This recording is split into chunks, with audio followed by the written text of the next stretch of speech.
Hello everyone, welcome to this walking talking mock on People's Health 1250 to present day. This presentation will go through with you about how to answer all of the different types of exam questions for People's Health. So without further ado, let's go.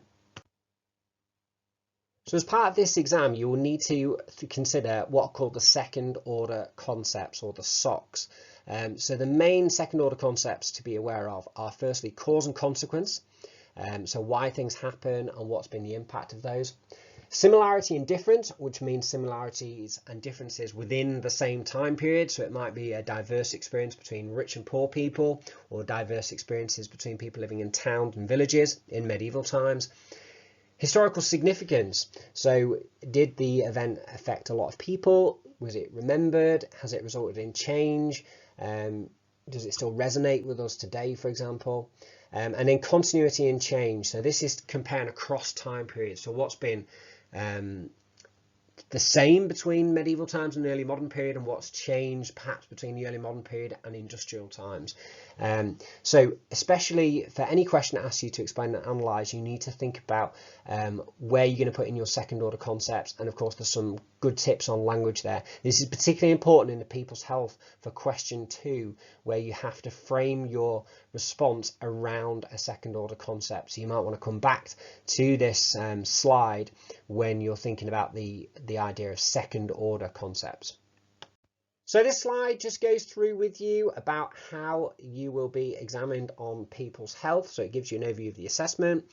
So question 1 is 3 very quick knowledge questions. Question 2 is to write a clear and organised summary that analyses key feature of something to do with people's health. So it might be living conditions in the early modern period, for example. Question 3 is a causation question. So we'll talk about a why question. You need to support your answers with examples, have at least 2 paragraphs. And then you've got a choice for question 4 or question 5. You will be given an interpretation or a statement, and you'll be asked to explain how far you agree with that. And the key thing for this one is to make sure that you have evidence to both agree and disagree, and a strong conclusion using a PEAL structure, point, evidence, explain, linking back to the question.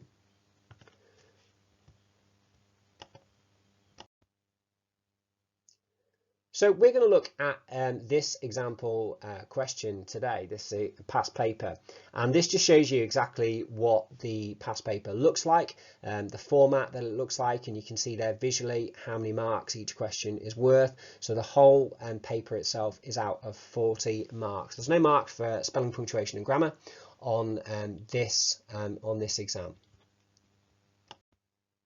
So let's have a look at the question 1. So there will be 3 questions as part of question 1, 1A, 1B and 1C.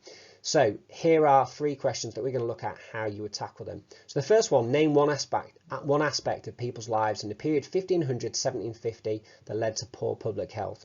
1B, cholera was a killer disease. Identify one other killer disease that was common in the period 1800 to 1900. 1C, give one example of a government action that was aimed at improving the health of children since 1900. So in terms of answering this question, you need to state an answer. There's no need for development. It's a quick 1-mark response. Surnames will be accepted as a valid answer when a question asks about an individual. So you need to complete these questions with specific knowledge, but be reassured they can be done quickly. One more piece of advice, look at the time period really carefully. Just make sure that you are answering within the correct time period, particularly if you get a question that says something like the 19th century, just being aware, of course, that the 19th century would be 1800 to 1900. So some answers to these questions. So you could say something like waste is left on the outskirts of towns, such as dung heaps. Urbanisation led to towns like London being overcrowded, or the gin craze saw alcohol affect people's health. You can see there you don't need to further explain your answer, you just need to be able to name one aspect of people's lives that led to poor public health during that time. 1B, just naming the disease is enough. Diphtheria, typhus, scarlet fever or dysentery, any of those would get you the mark. You don't need to explain what the disease was. And then give one example of a government action that was aimed at improving the health of children since 1900. So you could talk about free school meals given to children with the liberal welfare reforms, school medical inspections, midwife training, adding vitamins to bread, laws against smoking, cigarette advertising.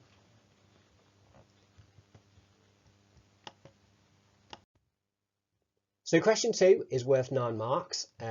So the question that's been given here is write a clear and organised summary that analyses living conditions since 1900. Support your summary with examples. So how to answer this question? Right, question 2, first thing to say about question 2 is it's not actually a question, it's asking you to write a clear and organised summary. And within that clear and organised summary, you need to do some analysis. So you have to create your own structured account, selecting, organising and communicating your knowledge and understanding in a written narrative that is either chronological or summarises a historical situation at a given point. Now you need to arrange this by attention to second order concepts such as cause, consequence, or indeed similarity and difference. The stem used here will always be write a clear and organised summary that analyses. So with this one, you might focus on a particular aspect of living conditions such as housing, air quality, water and waste, or diets. And relevant second order concepts might be around the idea of change and continuity, diversity of experience, or causation and consequence. And of course, we went through the idea of second order concepts just at the start of this presentation. So as we've seen, your analysis for this question must be based around second order concepts with 2 or more valid supporting examples. So that means that you need to have at least 2 paragraphs. So for example, for this question, you might talk about causation and you might write about why things have improved since 1900. Or you might write about similarity and difference, why different groups have had contrasting experiences. So they would be some relevant second order concepts for you to use. You'll typically write at least 2 paragraphs which are ordered around second order concept. Now the paragraphs can have a separate second order concept or they can have the same second order concept. That's entirely up to you to decide. You need to fully explain the second order concept, for example, causation, and you're going to use specific contextual knowledge which links your topic back to the question. So you've got to focus on analysing living conditions since 1900. So it all makes more sense that when you actually look at specific written example. So this example answer has been written around the second order concept of change and continuity. Now you don't need to write that down in your answer, you just need to make it clear that you're looking at change and continuity. So this means that you're going to analyse living conditions and you're going to talk about how they have changed or how they have stayed the same. So here's an example answer. Living conditions since 1900 have got better in many ways. In 1900, many of Britain's poorest families were still living in unhealthy back-to-back houses owned by private landlords. However, in 1919, local councils started to build council houses funded by taxation. They had to meet standards for space, water supply and drainage.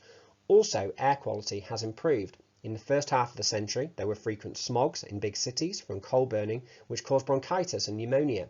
However, smog was far less of a problem by the 1980s due to government action like the Clean Air Act and new forms of heating in homes. Then you can have another paragraph, and this time we're focused on the second order concept of causation. Since 1900, the nation as a whole has become wealthier, and this has affected living conditions. For example, more people could afford fridges and freezers. These allow people to keep food fresher for longer, so diets improved. Increased wealth has also meant that people have become less active since 1900. By around 1930, more people travelled by train, tram and car rather than on foot, and exercise levels dropped. Okay, so question 3 is a causation question. Why did attempts to stop the spread of cholera in the early 1800s have limited impact? Explain your answer. So this is always going to be an explanation task. Typical stems include why did, what was the impact of, what caused, or why do you think? So it's always going to be looking at causes and around the second order concept of cause and consequence. So let's have a look at how you would do this question. Why did attempts to stop the spread of cholera in the early 1800s have limited impact? Well, firstly, some guidance for this one. This is an explanation question, so you need a clear, coherent and sustained response to this question. It can be really helpful to use the structure of point, evidence, explanation, and then linking back to the question. You want to avoid general descriptions or lists of points or just writing down what you know about cholera during this time. As a guide, you want to include at least 2 paragraphs, possibly 3, which focus on key factors, key causes that answer this question. There is no need for a conclusion or an overall judgment for this question. Before you tackle it, you want to briefly plan out your approach. So for this one, you're going to read the question carefully. So you need to think about, well, what did people believe? What measures did they take to stop the spread of cholera? And why did the attempt fail? Focus clearly on the question. So this one is really focused on that aspect of why attempts to stop the spread of cholera failed. So therefore, things like inaction, governments not really getting too involved, would not be a relevant response. So let's have a look at an example answer. Yeah, so in terms of an example answer, you've got one here with a couple of paragraphs. You could have 3 paragraphs, but it must be 2 paragraphs. So let's just read what's been put. The reason that attempts to stop the spread of cholera had limited impact was because of a lack of understanding about how it was spread. One main belief was that it was spread via miasma. Consequently, some boards of health cleaned up rubbish and waste from the streets and burned barrels of tar. They added chloride of lime to the sewers to improve the smell. This had limited impact because actually cholera is spread through contaminated water. So that's a proper, well-explained paragraph which has some good detailed evidence. So it goes through that point, evidence, explanation, linking back. In 1854, second paragraph, in 1854, John Snow also attempted to stop the spread of cholera. Snow carried out a study of cholera cases near his surgery and mapped them out. He managed to show that the victims were all sharing the same water pump, so he removed the handle. Although there were no further cases from that pump, this only had a limited impact because his theory was not widely accepted at this point. So although John Snow had an impact within Broad Street, with his very famous Broad Street cholera epidemic, this didn't actually have huge impact across the country at that time.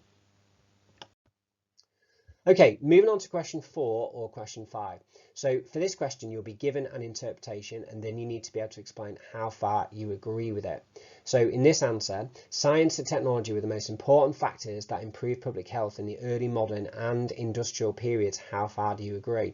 And in question 5, how far do you agree that medieval people had no understanding of how to protect themselves against disease between 1250 and 1500? Give reasons for your answer.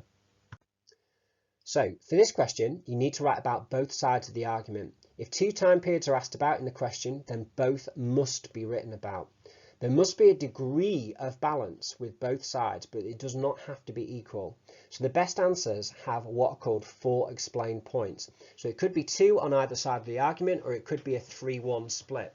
What it can't be is a 4-0 split. So it must have, as we say there, the key phrase, a degree of balance to your answer. Your conclusion needs to have what's called a clinching argument, which is beyond just a summary. So you need to have a clear and justified viewpoint for why you have come up with your opinion. Follow the guide of Peel, which means point, evidence, explanation, and linking back to the question. So for this specific question, you would want to write about science and technology and then balance this against at least one other factor. So that's why it's really important that you're clear on what the different factors are identified in the People's Health course. So beliefs, attitudes and values, local and national government, science and technology, urbanisation, and wealth and poverty. Your answer also must focus on the early modern time period and also the industrial time period, making sure you have examples from across these different time periods. So that's how you do the question for this one. So an example answer, so you would use a phrase such as, there is some evidence to support this statement. Firstly, science and technology played a key role in improving public health during the plague epidemics in the late 1500s. The invention of the printing press meant that Elizabeth I's 1578 plague orders could be copied and sent to JPs across the country. This was an improvement in public health because it meant that helpful orders, such as completely shutting up infected houses for 6 weeks, were enforced nationwide. So that's your evidence which supports the idea of science and technology. You're going to want to have a few more examples and make sure obviously you're writing across different time periods, but that would be a really good, well explained factor. Remember you need 4 of those, so that's certainly one of them. So let's have a look at some evidence which disagrees with the interpretation. However, government action was also important. By the 1720s, the sale of cheap gin had become a serious problem in London. Hundreds of thousands of people became addicted, and there was an increase in crime and the death rates. The government passed laws to deal with the problem, including the 1751 Gin Act. This restricted who was permitted to sell gin and introduced harsh punishments for anyone caught selling gin illegally. Offenders could be transported for a third offence. This improved public health because gin drinking fell by 1760. So moving on to some more examples. Science and technology continued to help in improving public health in the late 1800s. So you can see now that we're moving on to the second time period and looking at the industrial period. After Louis Pasteur proved that germs were the cause of disease in 1861. This meant that people were more willing to pay more money to improve public health and was a key factor in passing the 1875 Public Health Act. This improved public health by insisting that all local authorities had to ensure all new houses had piped water, proper toilets, drains and sewers. However, science and technology was not the only reason the 1875 Public Health Act was passed. It was also because some working class men in towns won the vote in 1867. This placed the power to elect MPs and town councillors in the hands of the working class. The Prime Minister, Benjamin Disraeli, was keen to win the support of the new voters. He placed public health at the top of the agenda and passed the 1875 Act, which improved working class housing, sewage and water supply. So you can see there we've got an alternative interpretation which challenges the idea of science and technology. You need to finish off with what we call a clinching argument and overall conclusion. So overall, I believe that national government action was the key factor because even where other factors have been the spark, such as scientific understanding with germ theory or technology with plague orders, it was national government action that made and enforced the public health legislation necessary to bring about effective change. So great clinching argument. And therefore that would be a really good answer. It's got 4 well explained factors that are addressed using that structure of point, evidence, explanation and link. Then it's got a clinching argument at the end. Alright then, so for this answer, how far do you agree that medieval people had no understanding of how to protect themselves against disease between 1250 and 1500? Give reasons for your answer. This one, you just need to have a balanced answer. So you need to have evidence which supports the view that yes, medieval people did have no understanding of how to protect themselves, and then evidence to disagree. Medieval people did actually have an understanding of how to protect themselves. You only need to write about one time period for this question, so make sure all your examples are within that correct time period of 1250 to 1500. So we'll look at an example answer. So here we've got, there is plenty of evidence to support this statement. Firstly, when the Black Death arrived in 1348, people did not understand its true causes. They thought it was spread by miasma, or that it was God punishing people for sinning. So their attempts to deal with it, such as prayer and carrying sweet-smelling herbs, were based on incorrect beliefs and didn't work. This meant that medieval people could not effectively protect themselves against plague, and somewhere between 35 and 60% of the population died.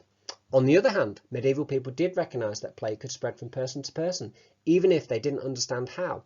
This is why rich people in the towns moved to the countryside, and some people shut themselves away.